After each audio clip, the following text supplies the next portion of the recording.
Guys, I'm now in Bihar. Here I meet Bihari special Litti Chokha. This is budget friendly food, 20 rupees for plate. Hello guys, അപ്പോൾ ഇന്ന് നമ്മളുള്ളത് ബീഹാറിലെ ഗയ ജില്ലയിലാണ്. Business ആവശ്യത്തിന് വേണ്ടി വന്നതാണ്. അപ്പോൾ നമ്മളെ പരിപാടികളൊക്കെ കഴിഞ്ഞ് റെയിൽവേ സ്റ്റേഷൻ്റെ പുറത്ത് ഒന്ന് കറങ്ങാമെന്ന് വിചാരിച്ചിറങ്ങിയതാണ്. അപ്പോൾ അവിടുത്തെ കടയിൽ കണ്ടതാണ് ഏതാണ്ട് ബോൾ പോലുള്ള ഒരു ഐറ്റം ഗ്രില്ല് ചെയ്തുകൊണ്ടിരിക്കുകയാണ്. കാണാൻ ഏതാണ്ട് ഗോതമ്പുണ്ട പോലത്തെ ഒരു ഐറ്റമാണ്. ഞാൻ കടക്കാരനോട് ചോദിച്ചപ്പോൾ അവരുടെ പേര് പറഞ്ഞത് ലിട്ടി ചൗക്ക എന്നാണ്. ഞാൻ ആദ്യമായിട്ടാണ് ഈ ഒരു പേര് കേൾക്കുന്നത്. അപ്പോൾ എന്തായാലും ടേസ്റ്റ് ചെയ്ത് നോക്കാമെന്ന് വിചാരിച്ച് അങ്ങനെ കടക്കാരനോട് ഒരു പ്ലേറ്റ് തരാൻ വേണ്ടി ആവശ്യപ്പെട്ടു. അങ്ങനെ കടക്കാരൻ ഒരു പ്ലേറ്റ് ലിട്ടി ചോക്ക തന്നു. അതായത് ഈ ഒരു ഗോതമ്പുണ്ടയും അതിൻ്റെ കൂടെ ചെറിയൊരു സബ്ജി, അതായത് ആലു സബ്ജിയുമാണ് കിട്ടിയത്. ലിട്ടി ചോക്ക കൂടാതെ അവിടെ കച്ചോടി, പൂരി, അങ്ങനെ ഒരുപാട് ഐറ്റംസ് വേറെ അവൈലബിൾ ആണ്.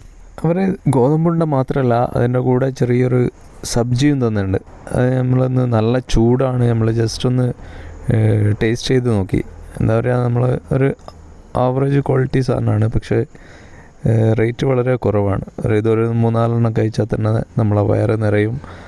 ബീഹാറിലെ ഫേമസ് ആയ ഒരു ഫുഡ് ഐറ്റമാണ് ഈ ലിട്ടി ചോക്ക. ബീഹാറിലെ ചായ നല്ല അടിപൊളി ചായയാണ്. അതായത് ചുക്കും മറ്റ് ഐറ്റംസൊക്കെ ചേർത്ത് നല്ലോണം കുറുക്കിയെടുക്കുന്ന ചായയും ടേസ്റ്റാണ്.